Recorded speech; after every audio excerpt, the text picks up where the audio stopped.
Elementi se mogu projektirati bez nogu ili s okruglim ili četvrtastim nogama podesive visine. Važno je napomenuti da mjera visine elementa ne uključuje noge. Noge su prvenstveno elementi dizajna i renderiranja.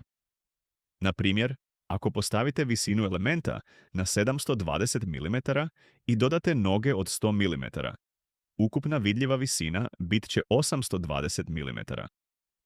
Međutim, proizvodne dimenzije za rezanje, krojne liste, ostat će 720 mm.